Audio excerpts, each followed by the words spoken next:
In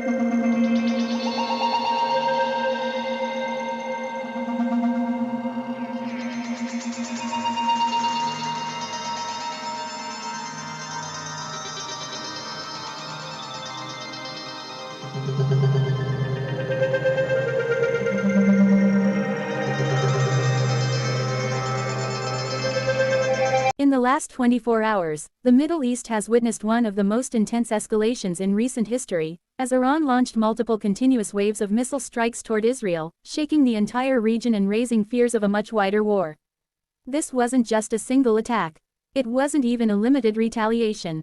What happened was a calculated, sustained barrage, wave after wave of missiles fired across different time intervals, designed to overwhelm defenses, create psychological pressure, and send a powerful strategic message.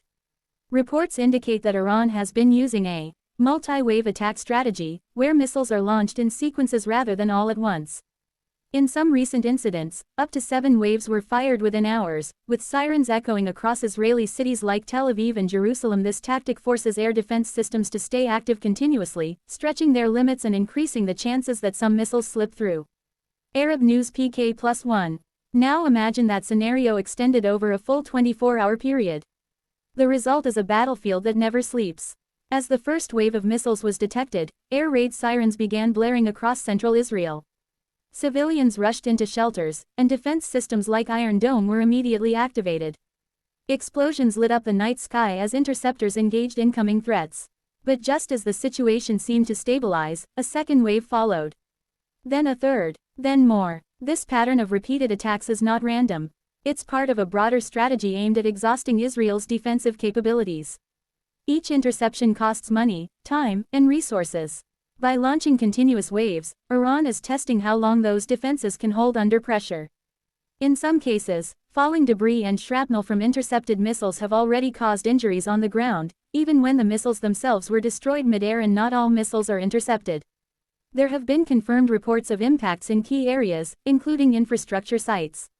In one of the most significant developments, a missile strike hit a major oil refinery in Haifa, sending thick smoke into the sky and signaling a direct hit on critical infrastructure. This marks a dangerous shift. Because targeting infrastructure is not just about military objectives, it affects energy supply, economy, and civilian life. Meanwhile, Israel has not remained silent. In response to these missile waves, Israeli forces have carried out extensive strikes inside Iran, targeting military installations, production facilities, and even underground missile infrastructure. Some reports suggest that these underground complexes, often referred to as missile cities, are vast networks designed to store and rapidly launch missiles from hidden locations. These facilities allow Iran to sustain prolonged attacks, exactly like the multi-wave strikes we're seeing now. So what we're witnessing is not just an exchange of fire. It's a clash of strategies.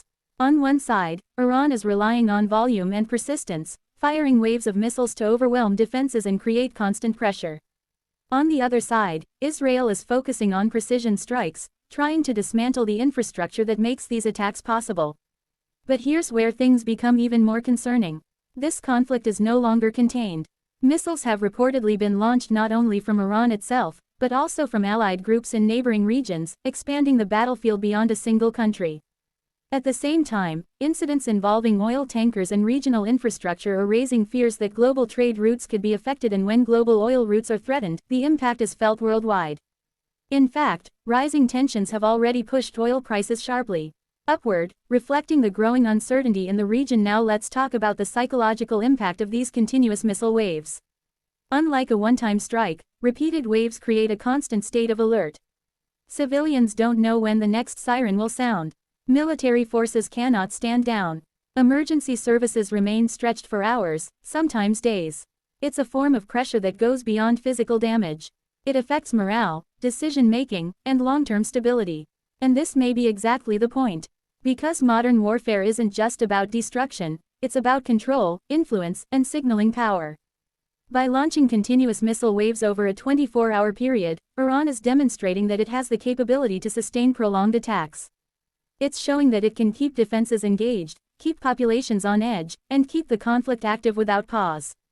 At the same time, Israel's response shows that it is willing to strike deep and target the sources of these attacks, even if it means escalating the conflict further. This creates a dangerous cycle.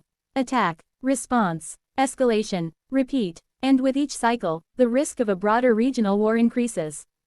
Now, here's the critical question: what happens next? If these missile waves continue, we could see even more advanced tactics being used. Larger salvos, coordinated strikes from multiple fronts, increased targeting of infrastructure, and if other countries become more directly involved, the situation could escalate beyond anything we've seen so far. At the same time, diplomatic efforts are ongoing behind the scenes.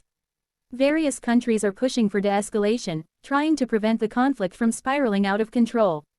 But on the ground, and in the skies, the reality is very different. Missiles are still being launched.